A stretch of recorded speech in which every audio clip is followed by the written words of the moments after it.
Hi, everybody. It's Tanya Eldert, and I am with Realty Partners Plus team.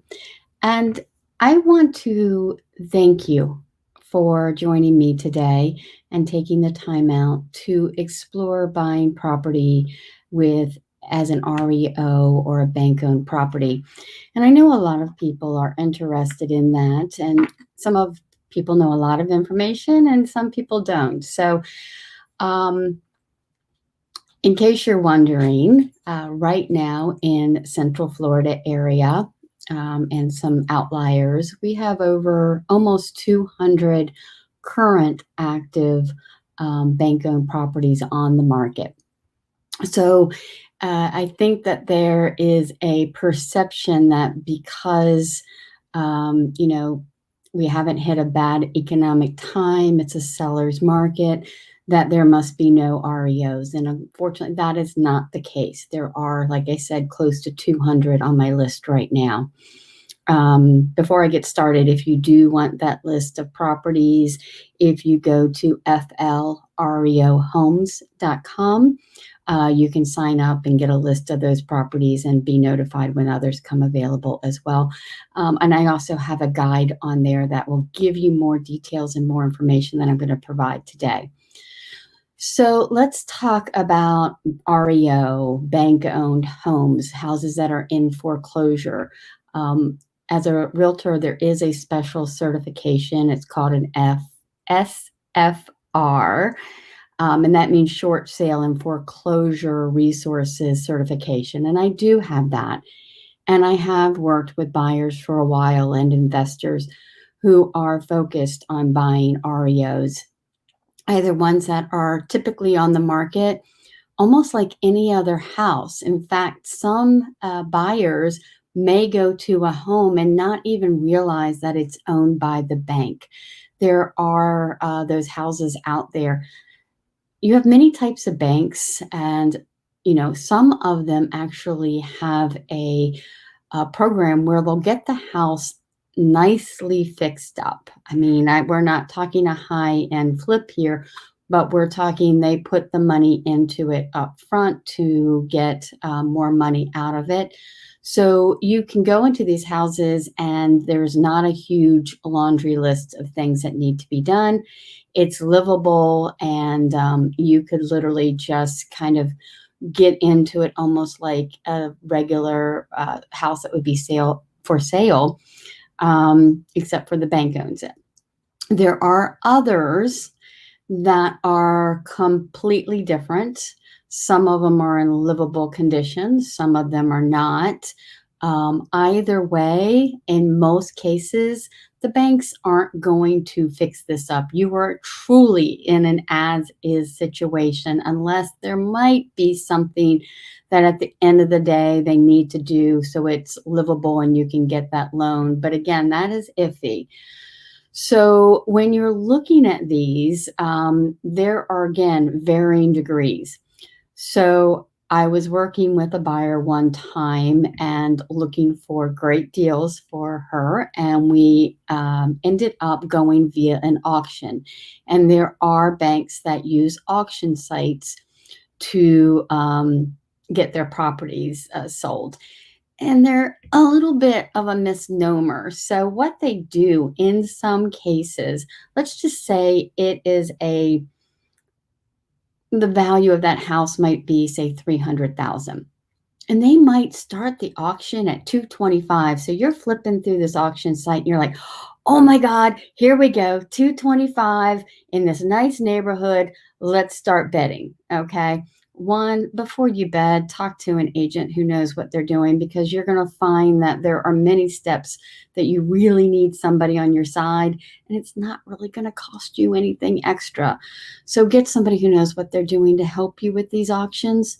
Anyway, in this case, I was helping somebody buy a house out of an auction. Well, what happens is it's like any other kind of auction out there. the bank has a reserve in mind. So even if the auction only hits like 250, they're going to be like, I'm not selling it for that. And they literally put it back up on auction the next week. So you really aren't getting anywhere by continually attempting to auction if you're not near a market value where they're going to accept. Okay, so keep that in mind.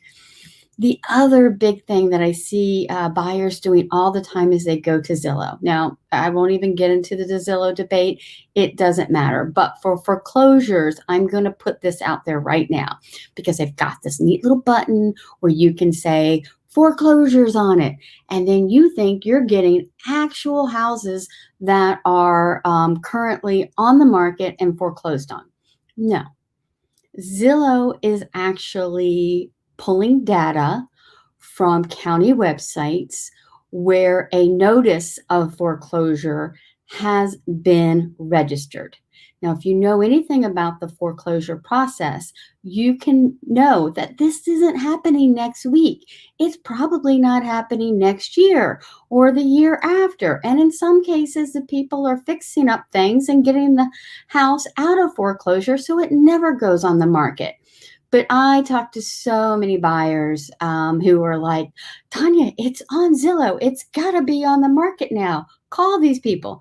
No, those people are still probably trying to save their house and stay in it. It has not gone to the part where the bank now has completed the process and it's gone to the market. When it hits the MLS, that's what you want to know. The list I have on here is from the MLS. So there's an active real estate agent who is listing it for the banks or the asset managers to get that sold. Now, what other things do you need to know? Well, one is some of these sites, especially if they are some of the government-run ones, has to have the broker and the agent have an account on that site to even put in an offer. So you might be bumping into an agent who has never done that type of offer, and they are different. And doesn't even have an account to submit your offer for a property. The other thing about some of these properties, if they're owned by the government, is they want homeowners in there first. Okay, so if this is going to be your primary residence, if this is your place that you're going to live, you can put your offer in. Now, normally they wait somewhere between 3 and 7 days to collect all the offers, and then they look and they get the best one. But you can put that offer in early. If you're an investor, you actually have to wait. If this was a house you were going to flip, if this was something you were going to rent out and it's not going to be your primary residence, you have to wait till after those other ones have come through. And it might happen. I mean, especially with the ones that need the repair and the fixing up, it is over what a first-time home buyer is going to be able to deal with. It's going to be over what a typical FHA loan is going to happen. One of the properties we got off of an auction one time, and I was helping the buyer. There were so many hurdles to this property. It was amazing. So first of all, there was no power. There was basically no inspection. She lived out of state. I'm doing things via video. Literally, they had taken the air handlers inside of the house. There was not a part of the kitchen or bathroom that could be left intact and usable. The whole thing basically had to be torn down to the studs. There's no other way to put it. This was a beautiful townhome in a very good neighborhood that had to be basically inside, completely demoed, which she was aware of, and that was not the hurdle. The hurdle was after we get into it, and it was an auction site, and you have to put so much money down, and then if it gets extended, you actually have to put more money down, and there's a whole lot of hoops you need to jump through. Well, one of the pieces that we had to have the extension on was the HOA did not want to give us the estoppel where the house could be transferred from the title company to my buyer because somebody had planted a Norfolk pine. The previous owner had planted a Norfolk pine in front of the house. And it was a 2-story townhouse, and it was now twice the height of everything else in that community. And the HOA would not let the property transfer without that Norfolk pine coming down. Now, if you know anything about banks, they are not prepaying for that Norfolk pine to come down. You also know that my buyer did not have a legal right to bring that Norfolk pine down until they owned it. So there was some negotiating going on, but basically I was able to work with the HOA and work with the buyer. We would transfer the property if the pine was agreed to be taken down in a certain amount of time. But this is what you're dealing with. You're not dealing with a typical seller who is going to help you get this through. That's why it's so important that you have a buyer's agent who is working for you to get you through that process, because the seller's not. And also, listing agents who list them in bulk. It's not a typical transaction, and you have to be aware of that going in. Okay, you have to have somebody who knows what they're doing, and you have to work with them. What are some of the other things? I've worked with investors who this is pretty much all they primarily wanted to do was get great deals on foreclosed homes, REOs, via auction site, via regular listings.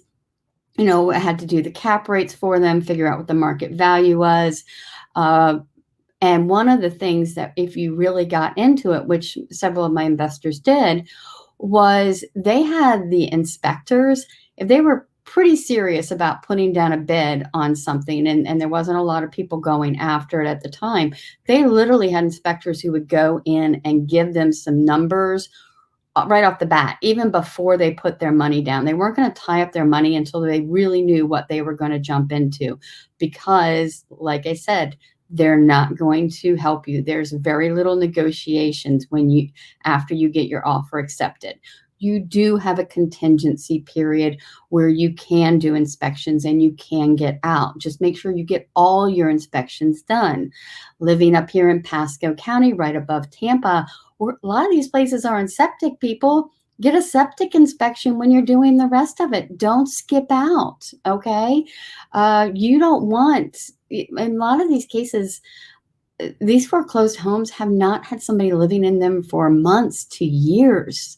Okay, they're going to need some extra work. I've been in them where the ceilings were falling in. There was tarps on the roof. I mean, and they vary. And I've been in some that were nicely fixed up, and the buyers walking through could not have told you that it was a foreclosure. So they do vary. Your mileage will vary. One more thing just to keep an eye on when you're doing this is, I have seen a lot of places that will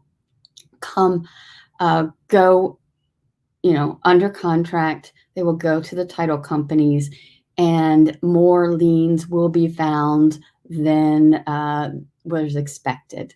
So be aware of that. In some cases, I've literally seen houses where the contracts fell through because they found out during the title search that there was 2 to 3 banks who owned it. The first bank holding it didn't even know there was a couple other behind them.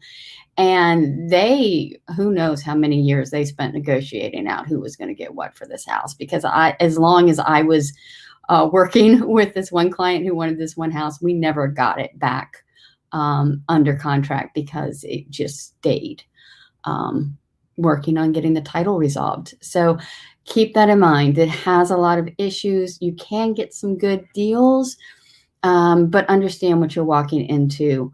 If you want some more information, again, if you go to my website, FLREOhomes.com, I've got a list that will take you straight to those 197 houses that are currently on the market right now that are considered bank owned. And I also have a guide that has some more information for you. I hope this was helpful. I'm not trying to say don't get a foreclosed or REO home, but just go into it with an educated mind and with a team of people who know what they're doing, including your lender. Thanks. Have a great day.